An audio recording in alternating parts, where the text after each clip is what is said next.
Hi to you all. To give you a bit of history around Make It Happen and myself, we're income generation and social value consultants for social enterprises. Been operating 7 years, brought in £165 million for our clients over the last 7 years through various routes of income generation. Academically, I've done my Masters in Social Enterprise Management and I'm on the journey of my PhD, should we say. Having a break at the moment. So just to sort of open, we work with this model of income diversification in supporting our social enterprise clients. So there's 4 areas in which we work on, and it's about getting a balance between these 4 areas. So trading, commissioning, fundraising and funding. And I'll explain why it's important to get a balance. If you trade in a social enterprise, you sell a product or a service, make a profit, and it's your profit that keeps you sustainable. With all the will in the world, you're not going to be there straight away. It's going to take you a couple of years to start to achieve a profit. So the point that we want to look at and be at is a sustainable organisation. So these 2 top areas, the trading and the commissioning, are areas where you sell your services. So when we talk about commissioning, we talk about selling your services within a lot of the context to a public sector body. That sort of process is called commissioning, and I'm going to go through all that with you in this workshop. On the areas down below, we've got fundraising and funding. The beauty of a social enterprise is that you can access funding and you can also fundraise. Now, if you have just funding, you're going to struggle. When you get funding, it gives you the money to deliver something. There's very rarely any movement for development out of that, which is why we need to balance all the different income generation sides, and that's what we call income diversification. So if we start with funding, the types of funding that are out there, I'm going to go through each one of these. So you've got your charitable grants and trusts, government funding, European funding, lottery funding, social enterprise funding and social enterprise loans. So I'm going to take you through those. First thing that everybody says to me is, how do we know? Where's the funding? How do we find out about it? There are funding search engines that you can access. This one at the top, Funding Central, is free. A fantastic search engine. Not only does it search potential funders, it also searches potential contracts. So when you go onto it, it'll guide you through what you need to put on there. So it'll ask you, where are you based, what do you want the funding for, and then it will search through everything and feed out a whole list of funding bodies that you can apply to. And then when you've set your profile, it will send you every fortnight all the updates. So it'll tell you when new funds have come on board, when the closing dates are. It's a very good search engine. All the rest of them you have to pay for. Now the difference is, so Grants Online, it's £99 a year. What's the difference between Funding Central and Grants Online is, on Grants Online, there are people that search funds and put them on there. So it's more comprehensive. Whereas on Funding Central, it's up to the funder to put the information on there. So it's not as comprehensive. And then the third, these 3, trust funding, company giving and government funding, they're all by a company called, well, it's a charity called the Directory of Social Change. So they have a whole directory of charitable trusts, a directory of companies that give to organisations, and a directory of government funding. But it's going to cost you £349 for each one. So they are expensive, but they are the most comprehensive. You can also sign up with our newsletter. In fact, if you follow us on Twitter, every time funding comes out, we tweet it. So we keep our eyes on all the things that come through, so we're registered with these, and then we actually send it out through our news. So that's another way that you can find out about funding. So, charitable trusts, what are they? There's over 120,000 charitable trusts in the UK, believe it or not, all with very strange names. Originally, charitable trusts are set up usually with an asset, a fund that's been left as a legacy, and the interest from that fund is what's given out as a grant. Now, as you can imagine, the funds aren't as high as they used to be because the interest rate is so low. The main focus for these charitable trusts is health, education and religion. For those of you that were at the legal structure session, that's because originally charity law only allowed those 3 charitable objectives. So when a lot of the trusts were set up, and they all date back to the 1800s, early 1900s, there was only those 3 areas that they could register as. So if you're actually operating within those arenas, charitable trusts are brilliant. Now, just a little hint in terms of charitable trusts. They usually say that they'll only fund charities. They're actually changing. And now what they're starting to say is we fund charitable activities. So if you're writing a letter to these charitable trusts, most of them say, please write a letter, and then they tell you what they want you to put into it. You need to start it off with a line saying, our charitable activities are. Yeah? I have community interest companies that have received funding off charitable trusts because they match their charitable activities. So it doesn't necessarily mean you have to be a charity. What they're looking at is that you meet their charitable activities. Okay. Right, government funding. This has been through so many changes over the last 5 years. People tend to say there isn't any government funding anymore. There is, but it's just in a different place.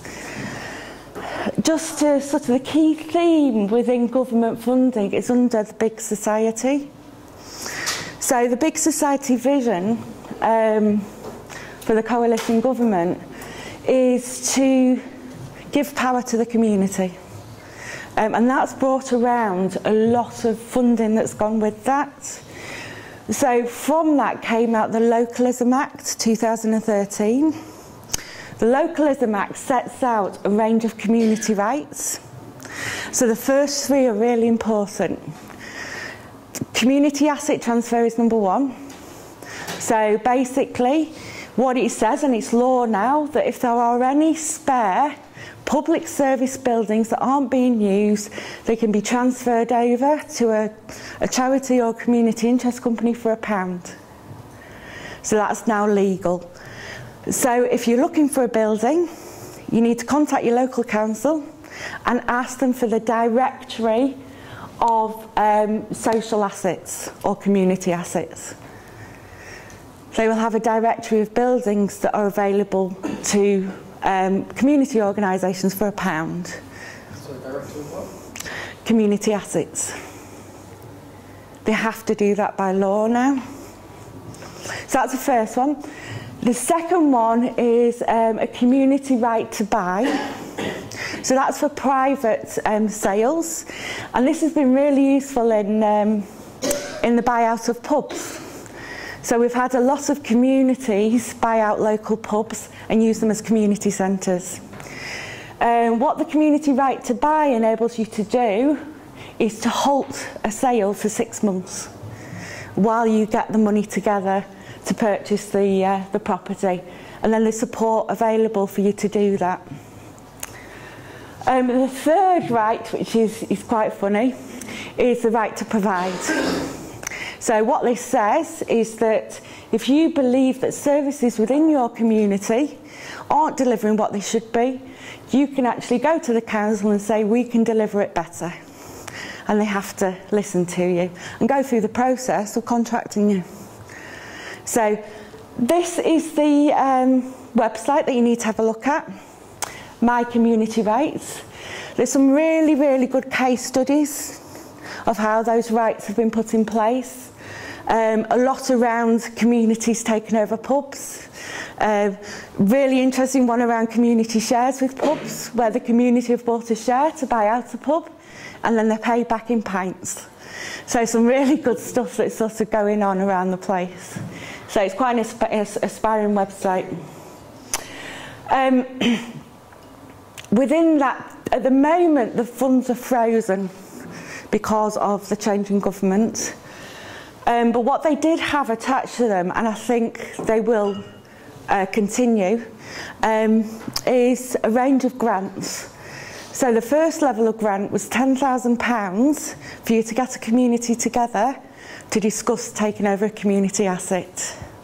Then it was £50,000 to do a feasibility study and £100,000 to do a business plan. And then there was a capital grant as well for up to £500,000 to refurbish the building as well. So they will redo it, but at the moment it's on hold. So some really good stuff out there that you can access in terms of community buildings. This website here is the website that gives you details of all government funding.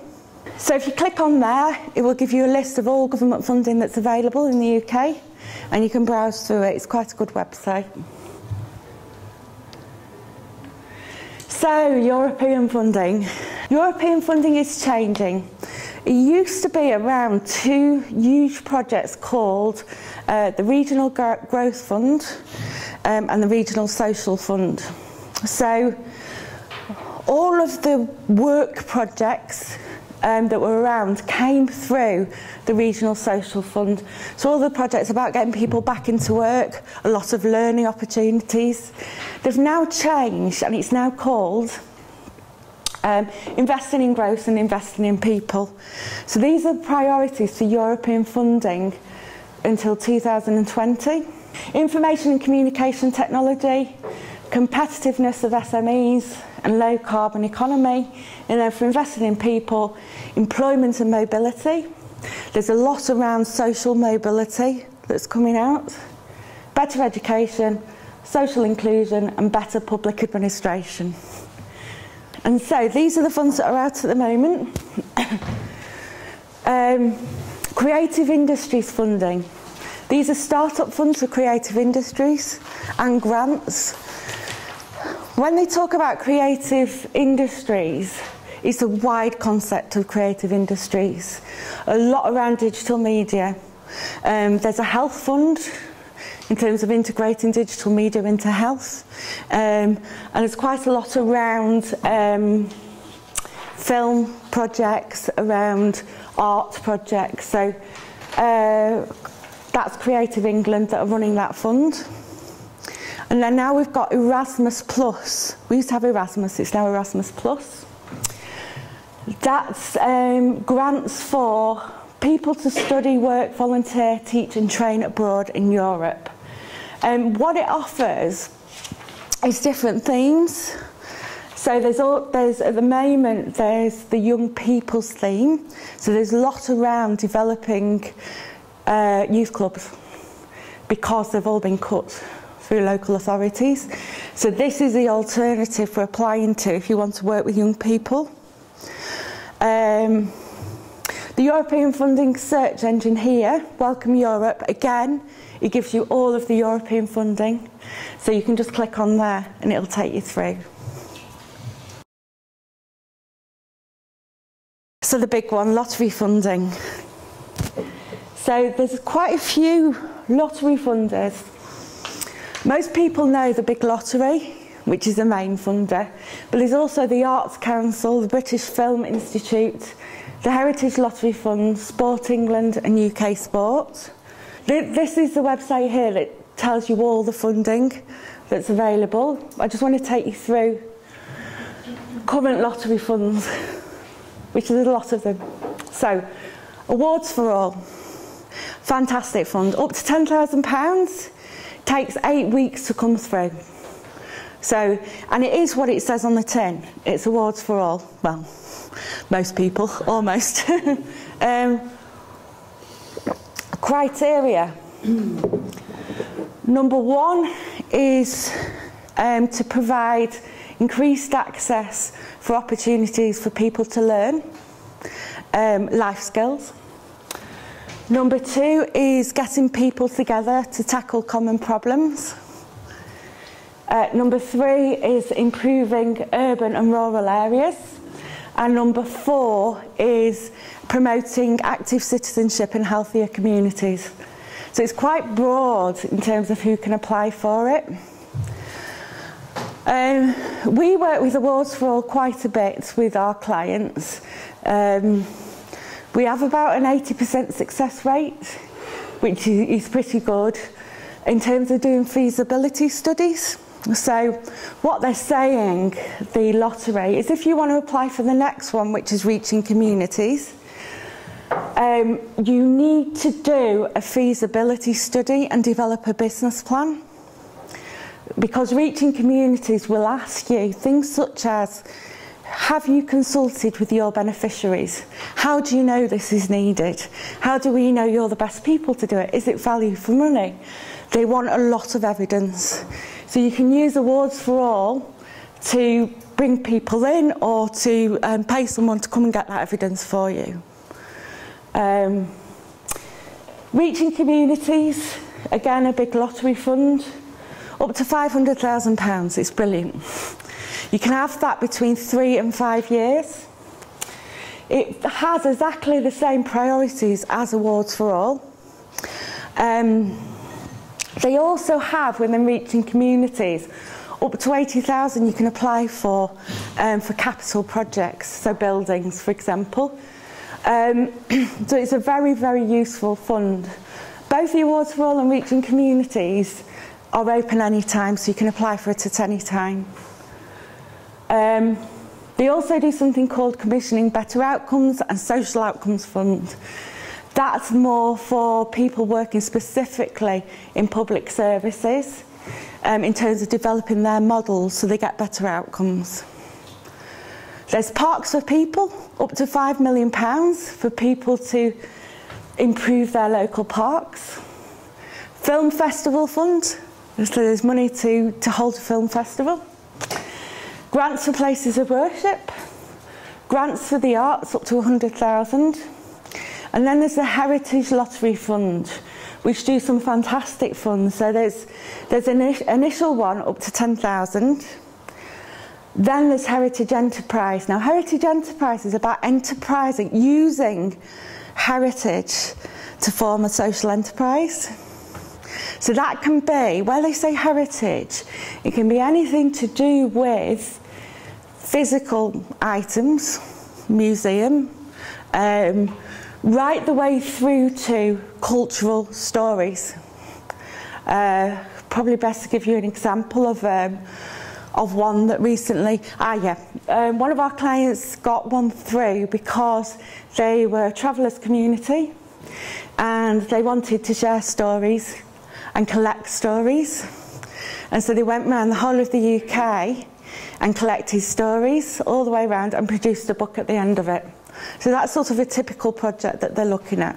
And then there's Sport England as well, so that's another lottery route in terms of developing sport. So social enterprise funding. So why is social enterprise funding different? A lot of traditional funding will give you money to deliver a project. And so you have to spend the money on delivering that project. Social enterprise funding is there to give you an injection, a boost of money to get you to trading point. So it's development funding. So a lot of this funding will give you the money to be able to get premises, to bring staff in, to develop your product, for your marketing, to develop a website, to get you to that point where you can develop sustainability. And so the big ones are Esme Fairbairn. Here, they do a sector called social change. It's absolutely fantastic. It's about doing things non-traditional. So it's about achieving that social change and changing the way in which society works. We have the big potential, which is up to £75,000. We as Make It Happen are a provider for the big potential. And so that gives you money. It's a grant to develop ways in which you can access social investment. So if you want to access any sort of social enterprise loans or any type of investment, generally you have to have a business plan to get there. So this fund, up to £75,000, gives you the support of a professional that will help you get to that point so you can access social investment. You have to partner with a company to do that. So if anybody wants to talk about that, we are an approved provider, so we can help you with the application. We have Nesta. Interestingly, we're an organisation that came out of some initial funds, programme called the Giving Fund. So Nesta set up crowdfunding. I don't know if anybody's heard of crowdfunding. I'm going to talk about it later. They're the National Endowment for Science and Technology and the Arts. They're absolutely fantastic in terms of innovation. So they put out a lot of funds for developing innovative products, a lot around digital media, around doing things differently. And then, as I explained to you, we've got the big lottery fund. So something that's happened quite recently is the formation of social enterprise loans. This has sort of happened through the fact that funders, grant-giving organisations, are not having the money to give out. Plus the fact is that there's whole conversations around how we need to get organisations to a point where they generate their own income. So we've had an injection of a lot of money through the Big Society Capital Bank, which is a pot of funding developed through dormant bank accounts. And that funds organisations which are called Community Development Finance Initiatives. They give social enterprise loans. So these are Community Development Finance Initiatives. And any loan that you get through them is underwritten by the government. So there's no personal guarantee, which is a great one. What does that mean? Usually when you go into a high street bank, if you take a loan, they'll ask for you to secure it on your house or any assets that you have. So with the social enterprise funds, the government underwrites it, so you don't have to do that. So it's so that you can access finance better. All of them have payment holidays. So generally they tell you not to start paying back until you start to generate profit. So you might take a loan and it might take 2 or 3 years for you to start to generate profit. That's fine. No interest? No. Wow. They give you a payment holiday. Brilliant. Basic interest, yeah. The interest rate for most of these is 4.75%. That is because a community interest legal structure has it written into its legalities that it can only pay 4.75% interest. So that's why they're at that level. So very, very good loans. So we've got the big issue invest, and that is actually the big issue. The big issue decided that they wanted to start to put their profits into a pot of money that they could then loan out. Not only do they loan out that money, but they also work with social angels. So high worth individuals who actually want to fund social enterprises. And they act as a middle people. So they were instrumental in the Eden Project and Jamie Oliver's 15 restaurants, Cafe Direct, some really big organisations. Bridges Ventures were one of the first community development finance initiatives.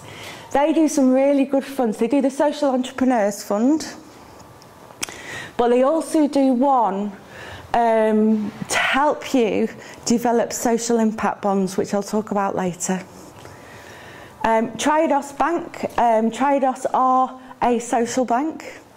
So they're supportive in terms of providing those loans. And the Community Investment Fund and the Third Sector Loan Fund. The Third Sector Loan Fund is really interesting because it's underwritten by 2 banks. It's taken them 5 years to get it, and it's Royal Bank of Scotland and NatWest, I think. So basically, instead of the government giving a guarantee, those 2 banks guarantee it. So what they say is, okay, well, if it doesn't get paid, we'll foot the bill. So again, really good initiatives in terms of providing loans for social entrepreneurs. It's an interesting concept with the loans. So a lot of the funders that you see on there, they don't do personal credit checks. We work closely with the social investment business who do the investments, and they don't do any checks. It's a business plan you need. So you have to provide a business plan, and it's got to have two key things in it. The first thing is the social value that you're going to create. So you have to be able to quantify what that social value is. And the second bit is that you can prove sustainability over 3 to 5 years. And so that's what they're looking at. And financial assumptions of how you're going to sustain it and how that income's going to come in. So it's just a business plan. It is starting to change because banks are jumping on the bandwagon. You know, with banks, they're trying to offer social enterprise funds, but with the banks, they will do the credit checks. So, you know, it depends on who you go to. Best bet is completely to go to the organisations that offer out government monies, because again, it protects you. It's underwritten. You know, I hate to say the fact, but I've seen a lot of them that don't get them paid back. So, not that you should. I mean, one thing they say with, you know, if you can imagine there's a pot of money in there, if people pay it back, that pot of money stays there so they can loan it to other people. If people don't pay it back, there's less money to loan. So obviously it's important that they get that money back in the pot. How we work with our organisations for sustainability is to look at a process over 5 years. So right at the top here is the feasibility and business planning. So your first stage, and when I talked about the Awards for All, is that you can apply to Awards for All to do that. That's one of the things they will fund. So to develop your feasibility and business plan now, a social enterprise business plan, like I say, is quite hefty. The evidence of need that you have to have in there is huge. So when we talk about the feasibility, what we're doing is we're going out and asking the people who would use your services, your products, would they use it? Is there a need for it? So you're expected to do a pest analysis, political, economic, social and technological analysis to go with that. Who are the competitors? You know, you've got to prove that, you know, this is a sound concept. And then obviously the financials that go with that. And obviously in the middle, how are you going to get there? I usually tend to use 3 sort of sections for a business plan. Number 1, where are you now? Number 2, where do you want to be? And number 3, how are you going to get there? And so that's what they're looking for. Once you've done that business plan, you can then go up into the bigger funds for startup and pilot. So if you looked at the route through reaching communities that I talked about, you'd apply for Awards for All to do your business plan. That would give you the information that you need to apply for reaching communities, which is up to 500,000. The average that we've had come in is around about 280,000 over 3 years for the organisations we work with. What that means is that if you have a sum of funding, you can pilot what you do. So we tend to ask for 100% of costs in the first year, then down to 50% in the second year and 25% in the third year. So that gives you time then to start to generate income through other sources. So it's that nice buffer to help you get into the trading point. So that's a third step there. That helps you then to sustainable trading. And then you know what, if you have another project, you go through it all again. And that's how you develop sustainable social enterprises. We've set up 97 so far, and they're all still in business through using this model. All of them at different phases. Some will whiz through it, some will take a lot longer. So I want to take you through fundraising. When I talk about fundraising, I used to work for the League of Friends. If anybody doesn't know them, they're the monarchs of fundraising. Basically friends of hospitals, friends of parks, friends of anywhere that raise funds. And I always said if I could bottle what they had into a jar, it'd be really good. That type of fundraising doesn't tend to happen anymore. Most people, when you talk about fundraising, think about, you know, you're shaking a can, that sort of thing. You're not actually legally allowed to shake a can, by the way, now. So what we're talking about is more modern ways of raising funds. And some of these, I mean, I'll start with community shares and social impact bonds. We've had, like, in terms of freedom to generate money, we've had a lot of changes in the way that people will raise funds. So I'll talk about social impact bonds first. There was a pilot done 3 years ago with probation services, looking at how they could contract in charities to deliver support for people on probation or rehabilitation where they could guarantee the results. So what the government department said is, we will only give you 60% of the money and then we will pay you when you've achieved the results, which is called payment on results. So any of you that might think about going into delivering a contract with the local authority, be wary of that because they're moving very much towards payment by results. Now the problem is that charities and social enterprises out there were sort of like, well, I can't cash flow 40% of what I need to deliver. So they started to look at a process whereby companies put up that 40%. So a social impact bond was created, and the companies would buy the social impact bond based on the impact that the charity would have. So they would give them the money first, guaranteeing that they would get that impact, and then they would get the 40% back to them. So in effect, they were loaning the money. But it made sense in terms of their CSR, their corporate social responsibility, to do that, because by doing that they could claim that they had that impact. Now from the pilot went really well, and they're looking at rolling this out as a process in terms of public service delivery. Reason being, if we look at, can anyone remember A4E and the scandal last year? No? Group 4 Security? Social Enterprise North West now. Basically, they've been given money to deliver projects and they're not doing it. Oh, yes. Yeah, do you remember? I remember. Is it a social enterprise? Yeah. G4S. G4S isn't now.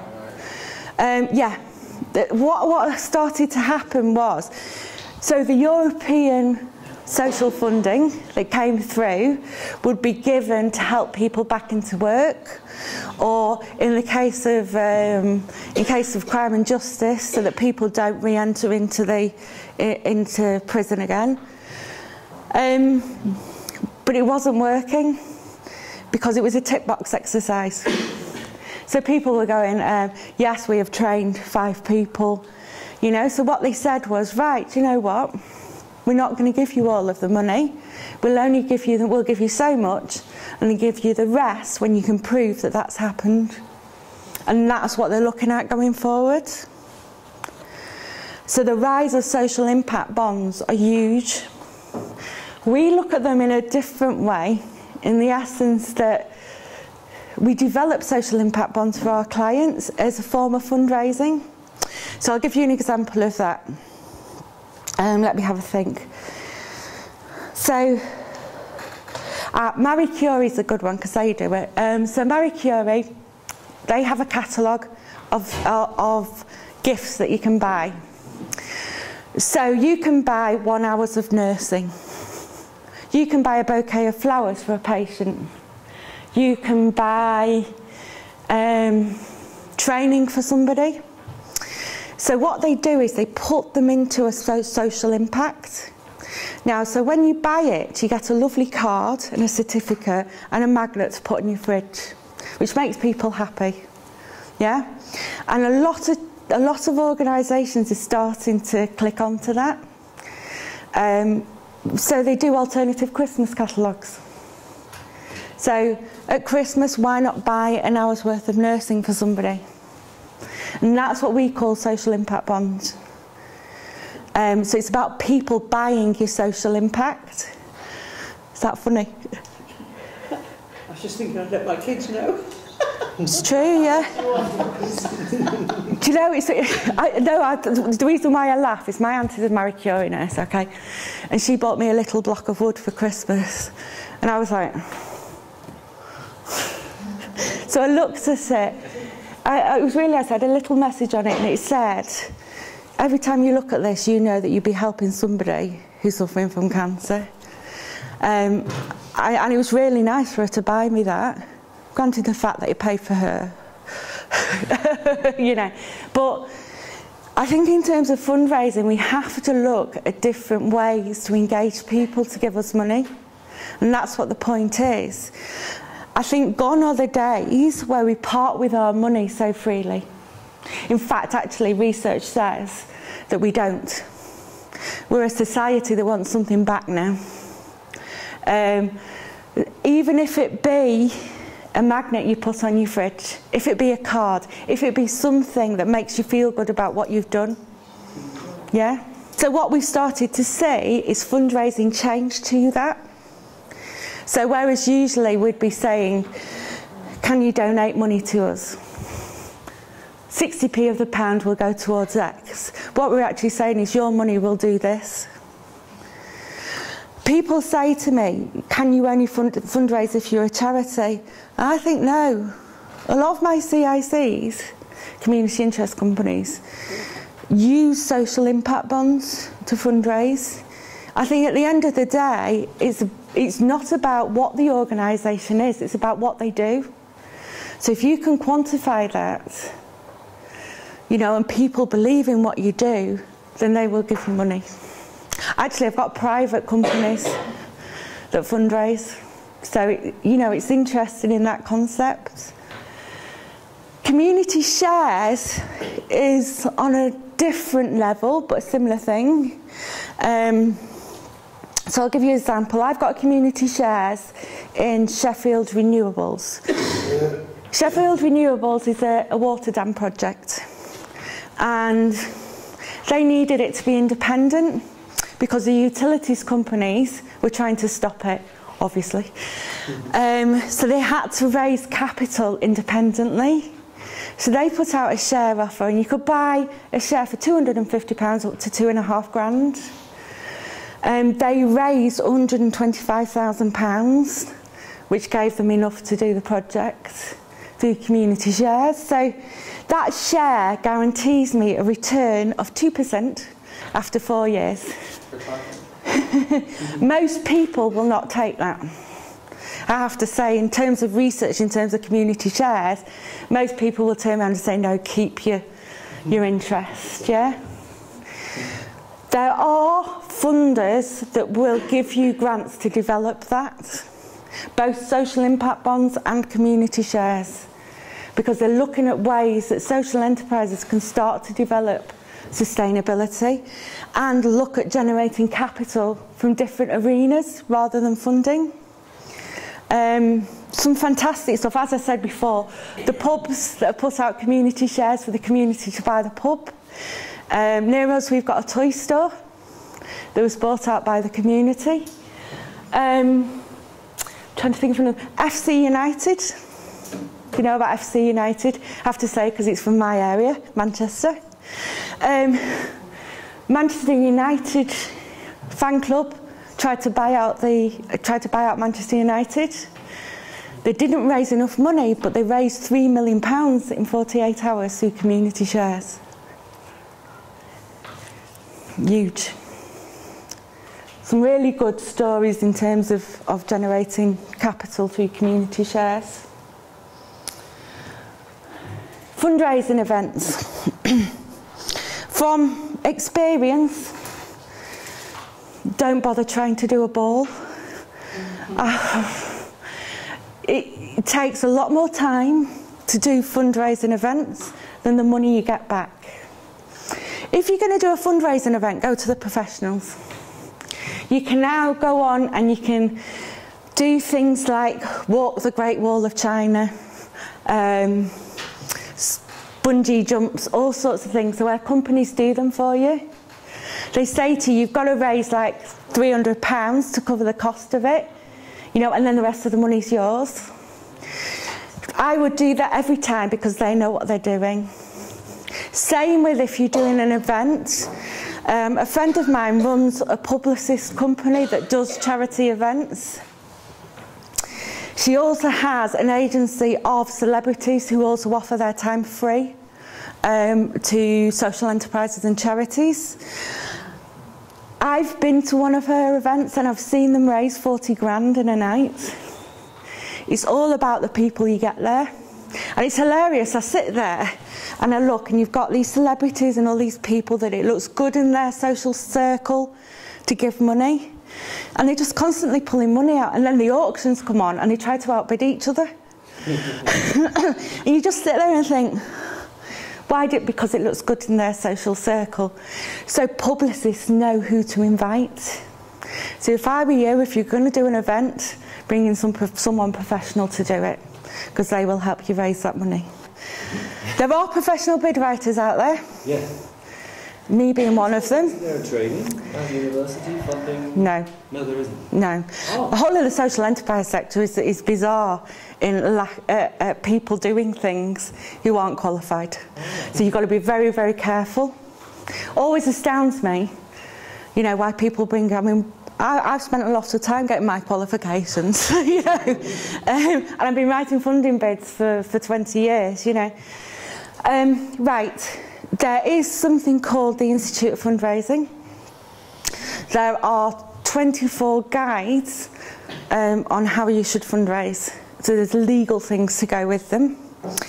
If you go on if you Google Institute of Fundraising, you can access those guides. As a member of the Institute of Fundraising, we have to charge for our time we spend bid writing. There are a lot of consultants out there that will do no win, no fee. Okay? What that means is if you don't get the application, they don't get any money. However, it's illegal to do that. Because what happens is you have to take the money out of the grant to pay them, which means you're not spending it on what you should be. So be very careful. Yeah, because what will happen is if you do that, then the funder will come to you and say, you didn't spend the money on what we said, and they could make you pay back the funds. Okay? Friends groups. This concept's sort of taking the traditional friends concept into a modern era. Basically, they're people who will fundraise for you. I have not yet come across people who don't want to have fun. That's what the fun in fundraising is. Get groups of friends together who will do activities to raise funds. You know, especially if you link it with the company that does these sponsored events is called Charity Days, by the way. Charity what? Days. Days. Get groups of friends together to do things like sponsored bike rides, pub quizzes, all sorts of things like that. Now, if you can imagine, you have 4 groups of friends who maybe raise £200 for you. That's £800. Say they then develop groups of friends themselves and you end up with 8, that's £1,600. So people doing bits can bring in quite a lot of money. Okay, community action. Okay, this is a nugget, let's say, I picked up from working with schools. Schools have money to deliver enterprise days or enterprise weeks. Ask them to do social enterprise events for you. It's really the in thing. What used to happen is charities would go to schools and they would say, can you fundraise for us? What's happening now is social enterprises are going to school and saying, can you set up a social enterprise for us? Shall we have a day where we seed fund young people to set up social enterprises, and the money comes back to the social enterprise? Fascinating. It's, last year, a lot of high schools do this, so they will give each of the groups of students £50. It's a bit like Dragon's Den.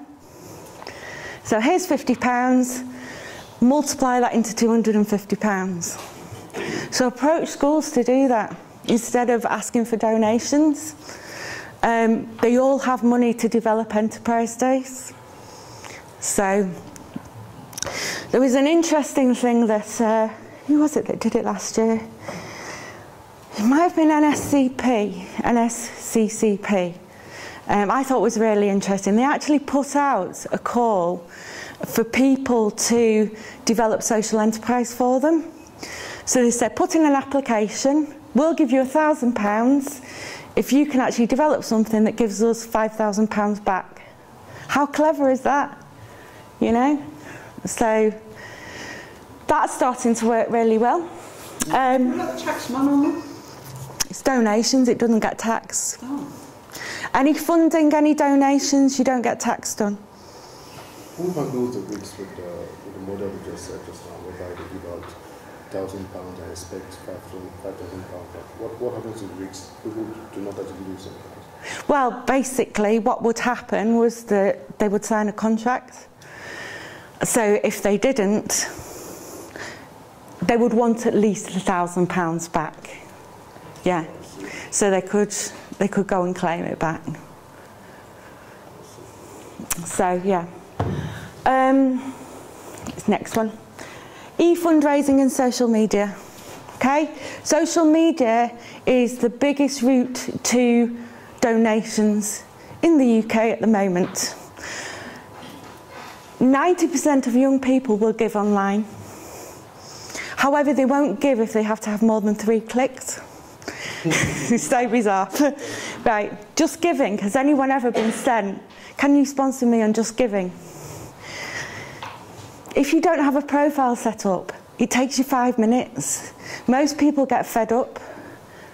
So we've become this one-click nation, whereas basically we want to donate with 1 click. So if you're going to raise money through social media, now Facebook's really good for this. Facebook has a cause page that you can set up with a PayPal button on it. So you can set up a cause and people can donate to you, and it's all there. You just go into Facebook and say you want to set up a cause and put a donate button on it. It goes through PayPal. So really easy ways. When I talked about the Big Society initiative, the first paper that came out of that was the giving paper, and they released lots of money to encourage people to give in different ways. So that's where Nesta applied for the money and set up crowdfunding. But Text to Give was set up through that. And also the process where you go to get money out now and it asks you, do you want to donate money? Has that happened? So do you want to donate money? And you're like thinking, no, actually, I don't. I don't know what they do. Text to Give, you can only do it if you're a charity. You have to have a charity number. So that's through Vodafone. Some other good online routes for fundraising for you, before I get on to crowdfunding, is there's something called the Weather Lottery. The Weather Lottery. The Weather Lottery is literally what it says. You bet on the weather in a country. No, so bizarre. But do you know, they manage everything for you. So if you can put a link on your website to it, and people join your Weather Lottery, and it goes through to the national, and so the prizes are quite big on it.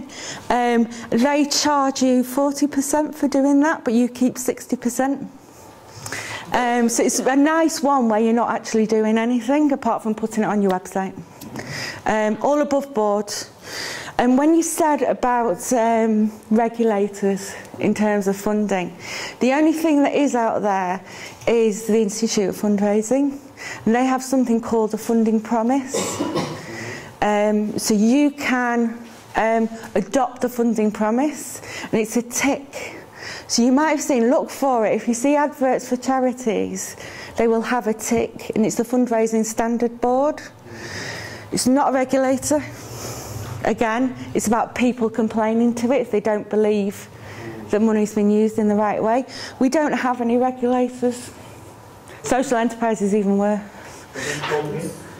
Sorry? What is it called? The thing you mentioned, slide. What's it called again? Oh, sorry. Yeah. Fundraising Standards Board. That's just, it basically says give with confidence on it, which means that you've signed up to the pledge. But no. Cost? Yeah. £75 a year. They do some really good courses, actually. It's individuals that join it, not organisations.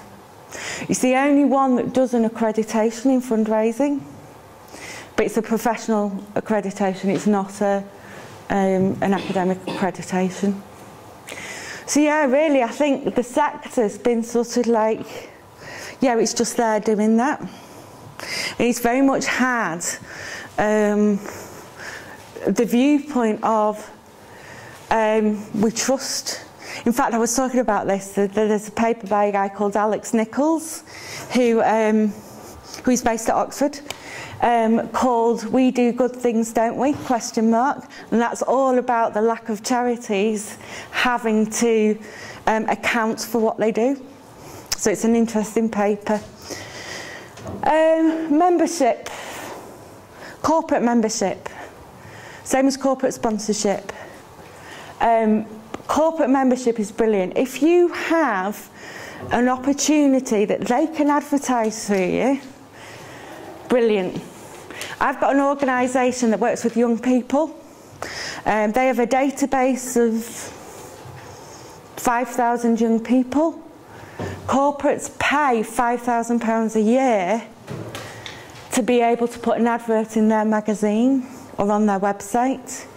Linking with corporate partners is really good, but it's a win-win.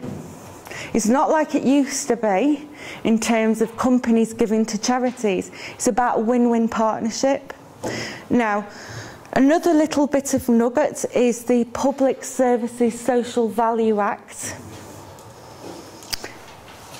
and the fact that in April this year, CSR, Corporate Social Responsibility Reporting, is going to become legal.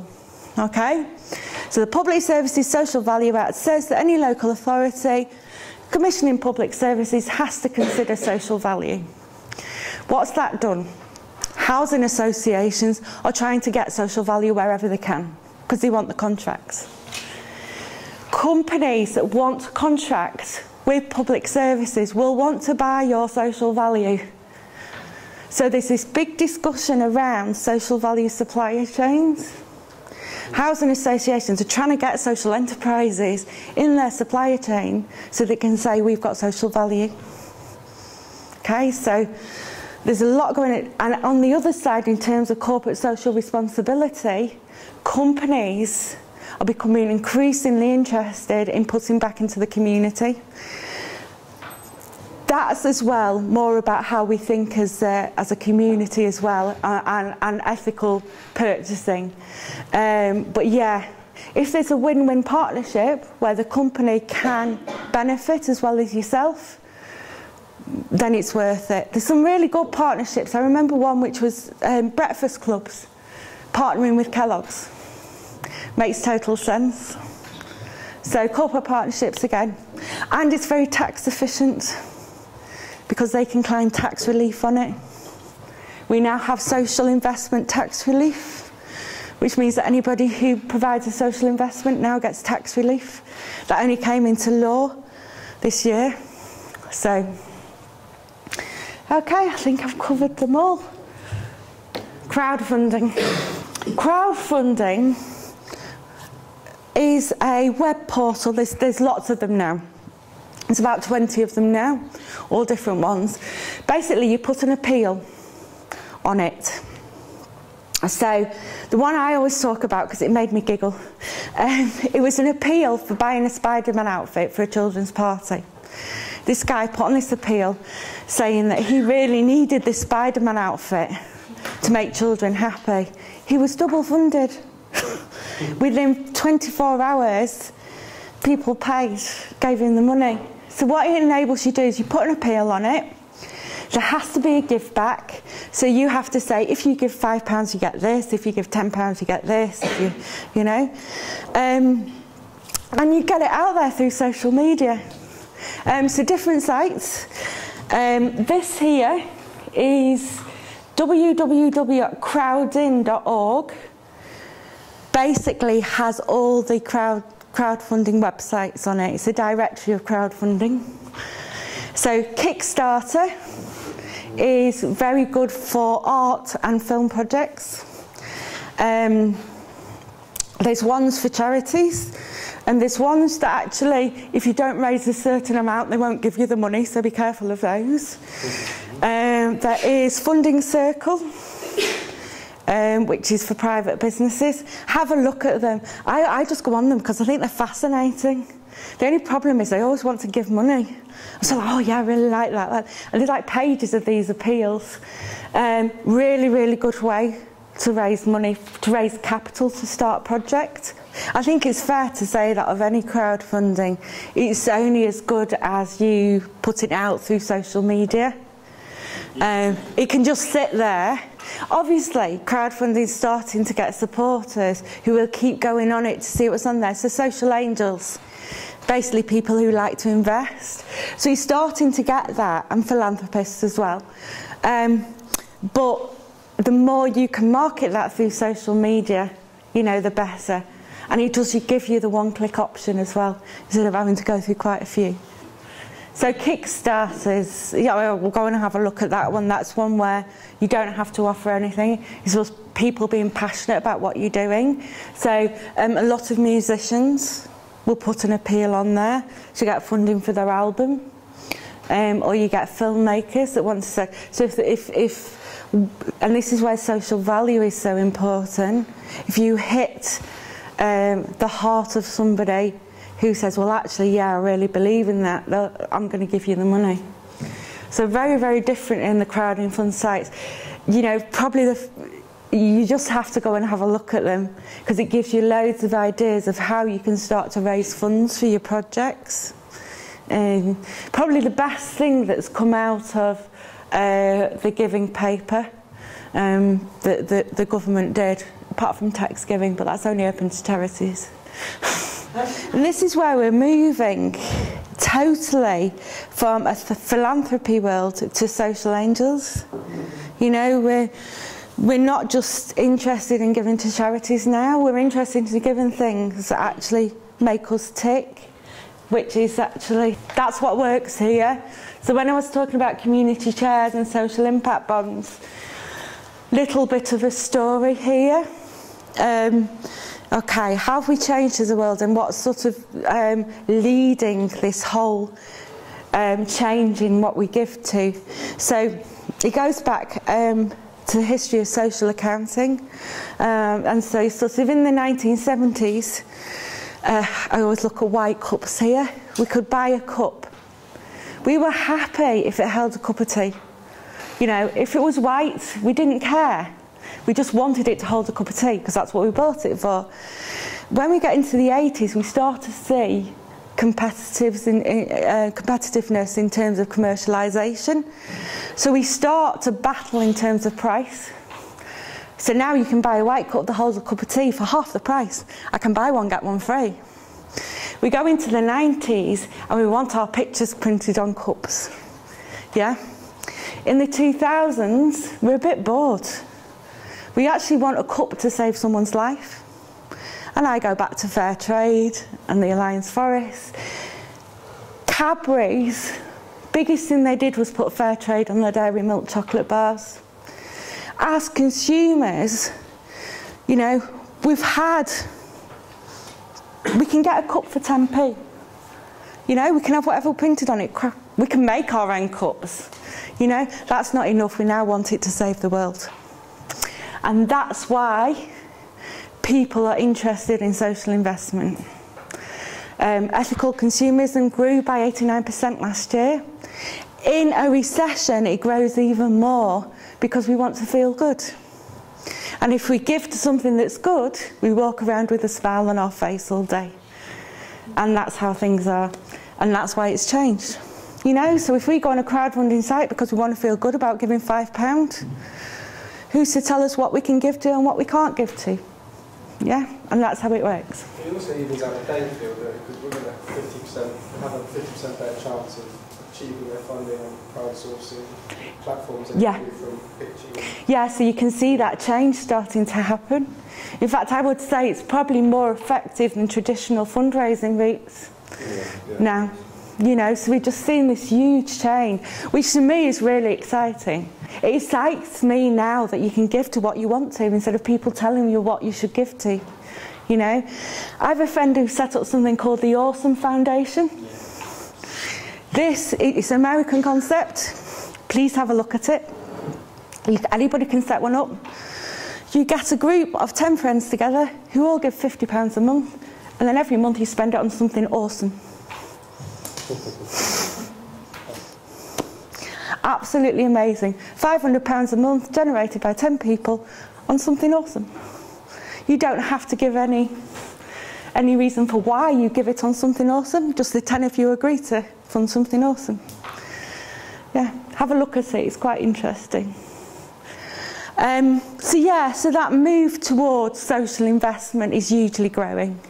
You know, and that's what excites me in terms of the creativity around social investment and how it can be used to fund social change. You know, when I talk about profit for purpose enterprises, which is what we believe in, the more profit that you can make through your social enterprise, the more difference you can make, the more you can put into purpose. So I see that huge, great ability. And, you know, I had a discussion with someone that I see as alternative volunteering. People aren't in a position usually to volunteer. However, you can set up a social enterprise and you can give back that way and get paid. So commissioning. What's happening in the world of commissioning? Okay, I touched on it a bit before. The Public Services Social Value Act. It's taken a while to get momentum. Every local authority now has a social value charter, which basically says that they have to commit to achieving social value within an area. They are looking to engage with people like yourselves to be able to do that. So that's becoming quite huge, to be perfectly honest. the route through contracting has changed as well. Because of the Localism Acts, we now have, I mean, I told you about community assets right to bid, but what we now have is competitive tendering. Anybody can apply to deliver a contract. That's why Funding Central, that I told you at the beginning, will tell you all the contracts that are out. And that can be anything from delivering, I don't know, a health service, to working with young people, to a cleaning service, waste removal. Yeah? So we now have an opportunity to bid for those contracts that we wouldn't have had before. In 2016, that's when we're going to see all the contracts. They're slowly moving towards it. That's when the renewal of all the contracts are going to start coming out. So you need to get yourself in a position where you have access to those, because there are some good ones that are coming through. So that's local authorities that will give you a contract to deliver. When they first talked about it, one of the big criticisms that's happened over the last sort of 5 years is that they've been choosing cheaper prices rather than quality. So that's why Social Value Act came in. At least 25% on tenders from April this year will be on whether the organisation can prove their social value. Okay, so let's say that anybody can apply for that tender. A private company, how are they going to prove their social value? How are you going to prove it as a social enterprise? It's what you do. So that gives you a competitive edge. However, you've got to learn how to communicate and calculate your social value, which is the next session I'm going to do with you. So that's probably the biggest thing that I can say to you in terms of income generation is social value. Because we've got this change, we now need to be able to tell people what our social value is. Yeah? We can't assume that people will know, because they don't. So we have to put it in front of them. And what I'm going to talk to you about is how you can use something called social return on investment to do that. Okay? So we've got a huge opportunity through contracts. Public services, local authority want social enterprises to deliver. Every primary care trust is now a community interest company. Okay? The Cabinet Office has a programme of spinning out government services into social enterprise. £76 million. I know, because we're a deliverer of that. We're working with 3 councils at the moment to spin out services. Social enterprise is big. Yeah? It's becoming your time. Like-minded people. So there's a lot going on in terms of commissioning. The most interesting one is within the whole health and social care arena, and that's personalisation. People have personal health budgets. We've done a huge project with down in Bristol on personalisation and working with the clinical commissioning group to establish it and set it up. They did a 5-year pilot, Department of Health, to look at what would happen if they gave people their own budgets to spend themselves on improving their health. And it worked. It actually saved them money. With personal health budgets in the pilots, people were spending the budgets on things like getting a taxi to the pub so they can be with people. Things like counselling, buying their own counselling services in. You know, actually on going on holiday. You know, and when they actually measured it, it actually was, the health outcomes were better than the NHS were delivering. Oh. The pilots are really interesting. If anybody wants that, I've got a paper on it. So yeah, I'll pop it over to you. Just, in fact, I'll send it to Roberta and then he can send it out to you all. Absolutely fascinating. So in April this year, personal health budgets are being extended to children and young people. So there's no, special educational needs assessments. They're going to be personal health budgets. So, yeah, I know, they're going through a pilot at the moment. Mental health is going over to personal health budgets, and so for people with long-term conditions. So, interesting changes ahead of us. Difference is that people will be buying off social enterprises. Different context. So instead of, the commissioning is going to slow down because the local authority, the NHS, will not be commissioning everything if people have their own money to buy things. So it's quite a different marketing concept that you're having to sell to individuals who will buy in your services. So there has been talk, I think this was an interesting one, for putting it through the homeless agenda. Okay, we work with YMCA in St Helens, and the council there, the fund that supports the homeless sector is called, over in St Helens, is supporting people, and they were looking at giving people their own budgets. So they can choose to go to a 4-star hotel, or they can choose to go and stay in the YMCA. How mad is that? So there's this whole change, and it's about value. What's the point of doing something that's not adding value to the individual? So again, it's going through that same very, very exciting times at the moment. You know, the whole social mission of our organisation is to change the way in which business is done to one that has social impact. You know, I'm passionate about that. We need more social enterprises and we need more social entrepreneurs. So this is our little man, this is Bob. Our website, I'll give it you now if you wanted to go on there. It's www.mihconsultancy.co.uk. Okay? Thank you very much for listening to me. I've warbled on, I know, but thank you. And hopefully see you next time when we talk about social value.